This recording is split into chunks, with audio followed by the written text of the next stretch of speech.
first half was so out of character to what your team has done this season. What do you put down the performance in that first half and generally today? I think especially 15 minutes of the first half. I saw also parts before we conceded or before we conceded the second one. Normal parts for us. So I saw some very good build-up situations, the way we positioned ourselves. So it wasn't 45 minutes of disaster. But the errors we made, I think, is something we're not used to. And that's something different than playing poorly, in my opinion. Yeah, no, sure. Well, I mean, it must have disappointed you, those errors. Yes, of course, but not only me, the players themselves, the teammates, the fans, it disappoints us all. But one of the reasons why we are in the position we are in is we don't make a lot of mistakes, and if we do, players try to make up for them. Now, this is also what we tried to do with the second goal, but unfortunately, instead of the ball being deflected going in behind, it went into goal. So this can happen, especially if you play a good team like Fulham. If you make mistakes, they have the quality to punish us, and I think in the end we created second half so many chances that we could have made up for it, but we lacked time. We lacked time, especially in the end, because in the first 20 minutes in the second half, it didn't feel to me as if we could score a goal.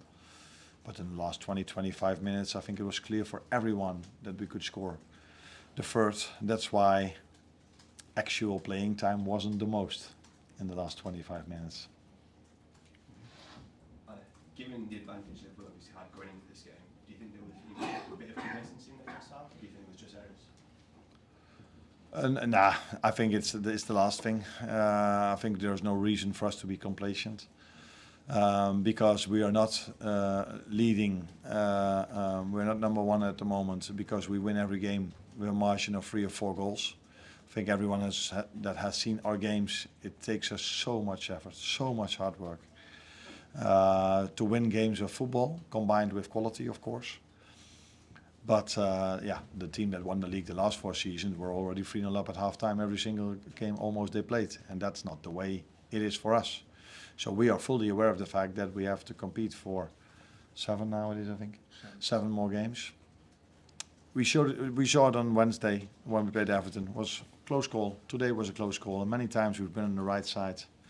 Today we were on the wrong side, mainly because of the errors we made.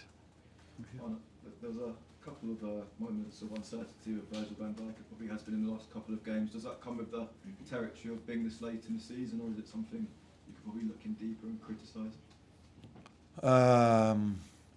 I mainly give credit to other players as well. So if you look at Beto, he's not the first defender who finds it difficult to play against Beto, because he's so every time he's chasing for every ball, pushes it just before you get the ball. And yeah, the one that played there today was also, you have to give credits to him as well. I think I still see a lot of things that Virgil does really well. And if you play 50, 60 games a season, there will be also, even for him, 1 or 2 moments where he could have done better. But in general, I think if I look at Virgil's performance against Everton, except for this one time he missed the ball, he was outstanding. So I don't worry about him. What was your message to the players afterwards? And would you agree that the league table still looks unbelievable for you with 7 games to go? The message was mainly that I think that I told them that they showed great character the second half. But not for the first time this season. We had a difficult first half. It didn't happen a lot, but I can come up with Southampton at home, for example, where we played quite poorly. And normally we are able to make up for that because of the mentality of the team, how fit they are, the subs we can bring. But today it wasn't enough, and now we have a whole week to prepare for West Ham.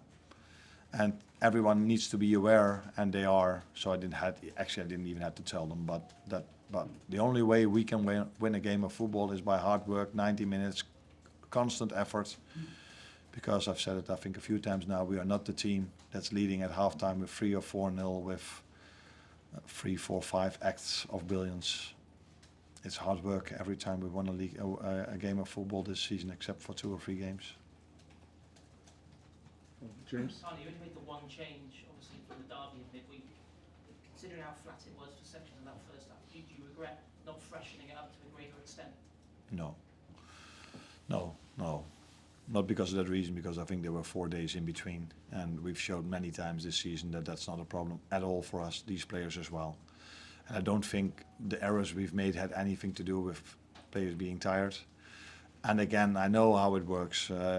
It's everywhere the same in football. If you concede 3 goals in the first half, everybody's like, wow, that was a disaster. Now, if you look back at it knowing that you concede 3, you will probably see a few good moments as well.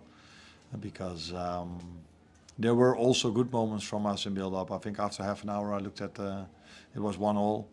I was like, okay, it's not our best game, but we have control over the game. But then all of a sudden I blinked my eyes and we were 3-1 down. Thank you.